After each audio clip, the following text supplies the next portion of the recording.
welcome to this 1719 Heritage from Home craft box video tutorial.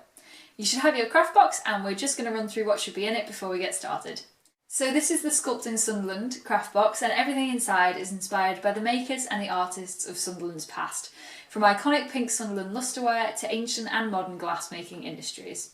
This craft box gives you the opportunity to get involved in a really hands-on way with Sunderland's creative legacy and add your own little creation to that great tradition. So we'll mention that fascinating history a bit more as we go on, but for now we're just going to run through our materials.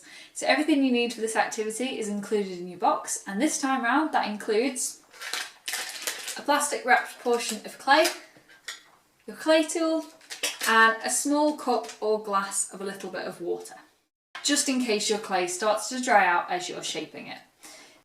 This can happen as the air starts to dry out the clay from as soon as it's unwrapped, but if it does happen, it's absolutely not a problem and there's no need to rush the activity because of it. If you do start to feel your clay drying out a little bit, if you just sprinkle a few drops of water on it and knead it in, then your clay should spring back to life. You might want to put down some paper or a table mat or tablecloth on your work surface just to make cleanup a little bit faster, but with a wet cloth or some cleaning product, any residue should come up really easily.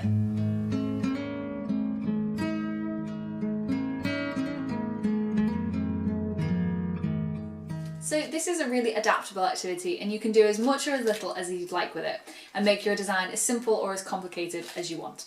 I'll provide some different ideas for designs as we go along that are both more and less complicated, but whichever you choose, your design will look great. So to get started, we're just going to roll the clay in our hands like this to get it warmed up a little bit. It can be good to get it moving a bit with your fingers, but if that's a problem in any way, you can alternatively just use the palm of your hands and roll and push your clay against your work surface like this. Now is when we get to shape our design, and this is where you can have a think about what you might like to make. You can of course make whatever design you would like, but here I'm just going to go through a couple of ideas to get you going. So if we'd like something fairly easy and simple, we can make a little dish. To do this, roll your clay into a ball. It's good if it's fairly even, but if it's a little bit lopsided, that's not a problem. And gently push down with the palm of your hand. Pick it up before it gets a chance to get too stuck to the table. And we're going to start to stretch out the sides to make a thinner circle. Here, your circle might get a little bit lopsided again, but that's okay and is easily rectified by just going around the edges like this and drawing it out so they're all even. If when you're doing this the clay rips or gets holes in it anywhere, that's fine. All you need to do is squash it back into a ball and flatten it out again.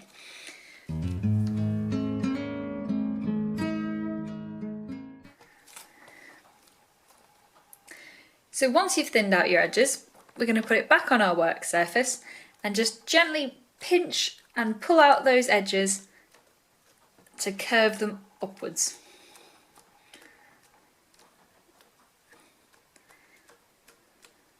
Like so.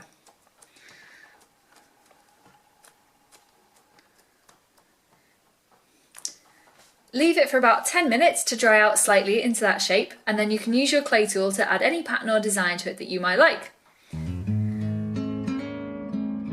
So now we've made that basic dish shape, we're going to leave it for about 10 minutes, 10 to 15 minutes maybe, to let it dry out slightly, and then you can use your clay tool to add any pattern or design to it that you like. That might be swirls, spots, flowers, or some lines. That's up to you. So here's what those patterns might look like, and these images can be found in your printed instructions as well, so you can go back and look at them again.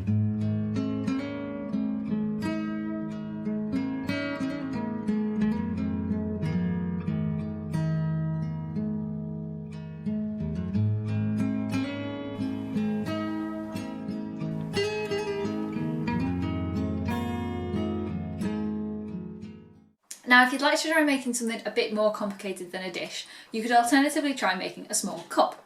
Now to do this, we're going to start by again rolling our clay into a ball.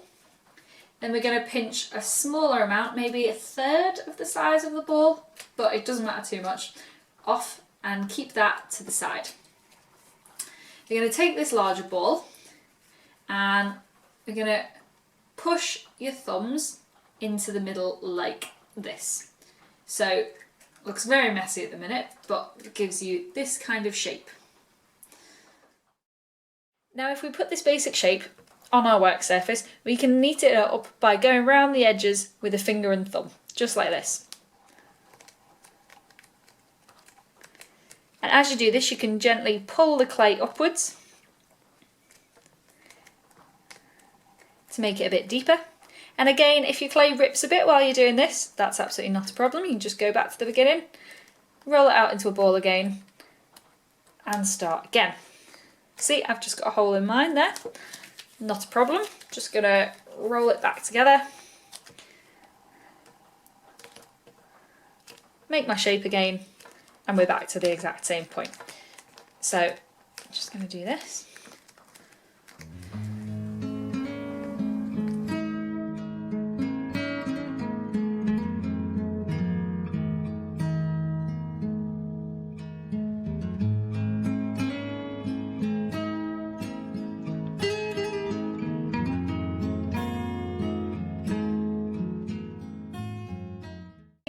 I can neaten this up by just going around the edges, flattening them off a bit, so it's a little bit less up and down. And then I'm now going to put that to the side. So now that we have our cup shape and we have what's going to be our handle over here still, not used yet, we're going to add our design. And again, the design can be anything you like. It could be the things we talked about earlier, some swirls, some spots, some flowers, or you could try for something a little bit more complicated. So one of the things that quite often was used to decorate Sunderland pink lusterware was nautical designs or biblical verses or moral passages. So I think I'm going to try and do a bit of a nautical design on mine. It may or may not work, so we shall see.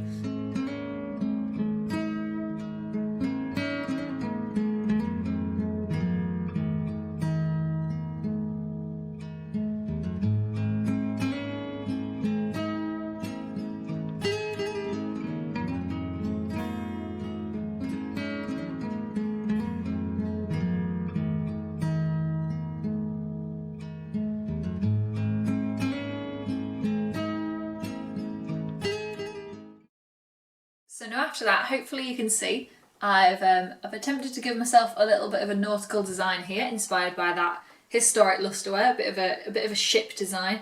It's a bit haphazard, but that's okay. None of these things need to be perfect. It's all just about doing them and engaging with the history and the activity, so that's fine. And if yours is a little bit haphazard, that is also absolutely fine.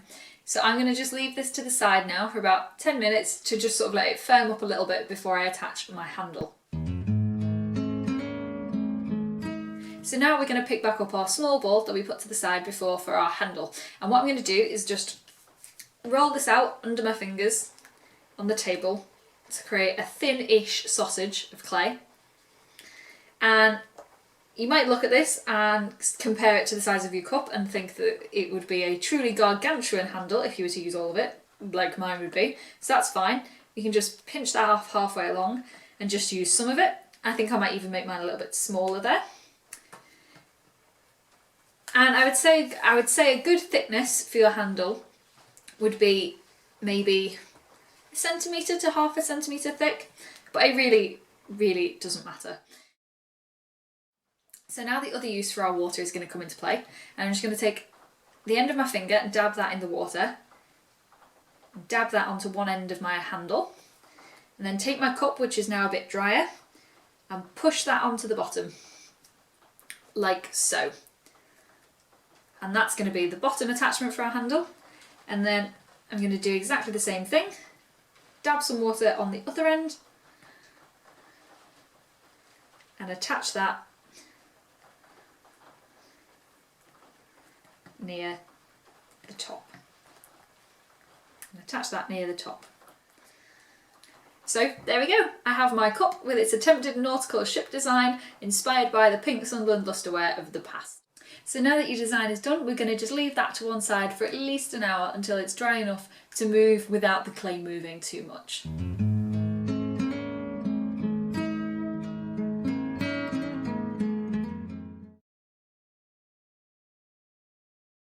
So while you wait for your clay to dry, feel free to try the other activity that we've included with this craft box and create your own pottery poem. So to do this, all you need to do is read this poem, which will stay on screen for a few minutes, but is also printed in your written instructions, and come up with 10 to 15 words maybe, which describe the woman represented in the poem and Sunderland's craft history as a whole, if you'd like. Then you can list them without joining words, or add some other words and phrases in to structure it to get more of a poem. Some of your words might include things like strong, powerful, hard-working, weary, always there.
So when your clay is finally fully dry like mine is now, you can find a good spot for it, sit back and admire your creation. Well, that's the end of this tutorial. If you need to go back over any of the steps or you'd like a reminder of any of them, you can start the tutorial again or rewind it, or you can have a look at the printed instructions which came with your box, and they have all the steps and pictures as well. So for a final recap, all you need to do is get your clay, warm it up in your hands like this, sprinkle some water on it maybe if it feels like it's getting a bit dry, and follow any of the designs that we've gone through here, or create your own. Craft industries and products such as Sunderland Lusterware, Pyrex and even medieval glass have created a really strong creative heritage in Sunderland, which is alive and well today, and we really hope you've enjoyed this activity, which has brought a little piece of 1719 into your home and given you the chance to add your own design to Sunderland's creative story. So enjoy your crafting!